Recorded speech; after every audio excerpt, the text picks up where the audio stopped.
Today we're going to start thinking about characters. All people or creatures in stories are characters. So for example, on TV or in films we have Spider-Man or Olaf the Snowman from Frozen, and in books we have the Little Miss and Mr. Men characters like Mr. Tickle on my mug here. And your puppet play is just the same. A really good place to start to think about what you want your story of your puppet play to be about is to think about the character or characters that are going to be in that story. You might decide that you want your character to be somebody that you know. Maybe it's you, or it could be your special person, or another family member. Or maybe you'd like to invent a person or a creature to be in your puppet play. It could be an animal or even a magical creature. All of these are different types of characters, but we think about them all in the same way. In your puppet play, you might decide you want to have just one character, and that character is going to speak to the audience, or to you, the puppeteer. Or maybe you decide that you want to have two characters, and they speak to each other. Or perhaps you want to make a few puppets and have several characters, and that's fine too. Whatever you'd like to do. Maybe you want to join up with any brothers or sisters to do your puppet play together, and then you can have lots of characters in your play. To begin creating our character, I want you to get a piece of paper and a pen or pencil, or I'm going to use this chalkboard here. You can also get a family member to help you with the writing of this bit if you want. Most important question you have to think about for your character is, what is their name going to be? So I'm going to use this monkey as my character, and we are going to call him Mr. Tickles. So I want you to write the name of your character in the middle of a piece of paper and draw a circle around it. Then we're going to think about what things your character likes. So Mr. Tickle likes, let me see, cats. He likes sleeping. And then maybe some things that he doesn't like. He doesn't like snakes. So you have a think about what your character likes and dislikes and write them into your character chart. Then we're going to start to think about some other aspects of your character. Maybe where they live, how old they are, maybe if they have any secrets. Alfred, where's your favourite place to hide when you play hide and seek? Well, I probably shouldn't tell you this because it's a secret, but oh well, you pulled my teeth. My favourite place to go hiding when I play hide and seek is in the cupboard under the sink because nobody knows this.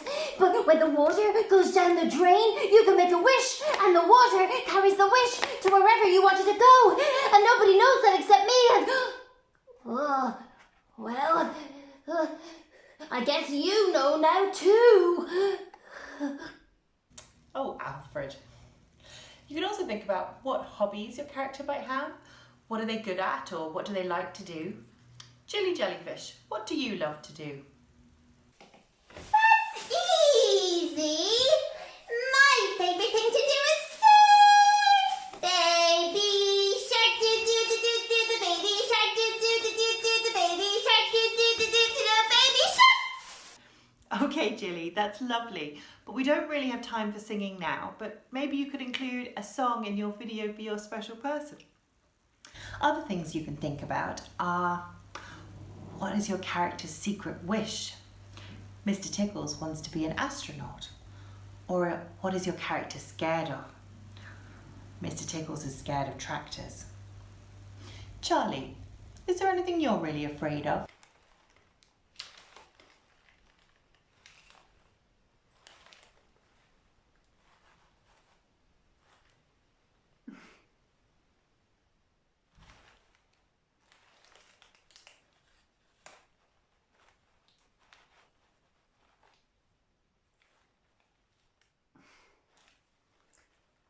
Charlie says to ask someone else. He's a little bit shy. about you, Bobo? What are you afraid of? Yeah, I have quite a bad sneezing problem, and well, I'm a little bit scared that one day I might sneeze on my teacher too. So all of these things are really useful in coming up with the story of your puppet play. And even if you don't use all or even any of these facts in your actual play, they're really useful for helping to bring your character to life. And now Fionnuala is going to give you some other ways to think about bringing your characters to life. How you might move them, or what their voice sounds like, or other sounds they might use to communicate. Hello again. So I think you got a proper chance to meet some of my little friends there, and they have big personalities. We're just before we move on to making voices and emotions for your characters, let's just go quickly back over what we did in the last video, which is how to manipulate your puppet. So very simple rule. When we are using our puppet, we, the puppeteers, we are going to look at our puppet as it moves, because then the audience will also look at the puppet, and that's how the puppet comes to life. Now I'm just going to show you an example with Charlie, who you met earlier on, and he's a little bit shy, as you saw. But what we can also do with our puppets is we can start to breathe life into them. So the puppets might very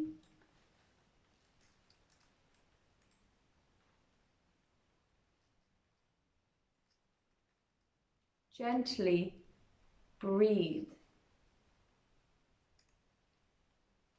And with this sort of puppet, the gestures can be very small, but breathing helps bring this puppet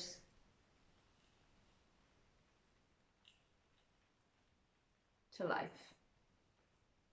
Other things that you might have noticed about the puppets is that all of them have a slightly different voice. Now that's completely up to you. So I decided with Bobo here, I thought he looked a little bit silly, and I thought a slightly funny voice might work for Bobo. Now, I'm not going to have the same voice for Bobo as I have for my little star here. In fact, some puppets, you don't even need to have voices, they can just make sounds. So this one,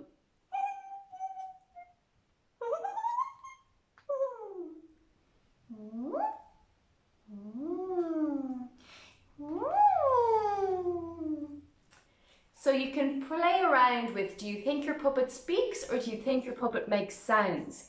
If your puppet does speak, how do they speak? Do they have a low voice, a high voice? Do they speak very fast, like we saw with this fella? Speaks very fast, because I thought, well, these look like teeth and he has a huge mouth, so I thought it would be funny if he talks really fast. Or they could speak very slow, like Bobo, so it's completely up to you. And what I would recommend is when you have your puppet, you can play around with it. So I would start by finding your puppet and just practice looking at the puppet and moving it.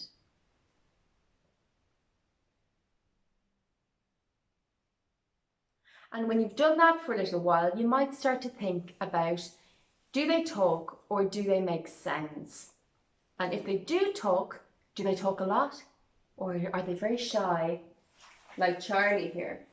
Charlie might say something a little bit later, but right now, Charlie is very shy, and that could become part of the story, but we're going to get to story in the next video. But what Charlie shows us too is that when we have a voice for our puppet, or an accent, or a sound that they make, then we can start to put emotion on it too. So, like we saw with Alfred, Alfred is a very excited character. And he talks a lot, he never wants to stop talking, and he's very excited, and he loves secrets. So I've made that decision. Now, when I start playing with this puppet, I think this puppet is very serious. Very, very serious, and only wants to talk about serious things. Thank you very much. you see? So what I'm going to recommend for you is that you play around with your puppet, practice different voices. It could be your own voice, and you might start to think about, is there a character emerging from this? Is there a story? And like Maisie was saying, start asking yourselves the question, where might this puppet live? What might this puppet do in its spare time? Do they have family? Are they lonely? Do they have loads of friends? Do they like to be looked at, or do they not like to be looked at? So go and have fun. Again, no big pressure. It's having a play and seeing what feels right.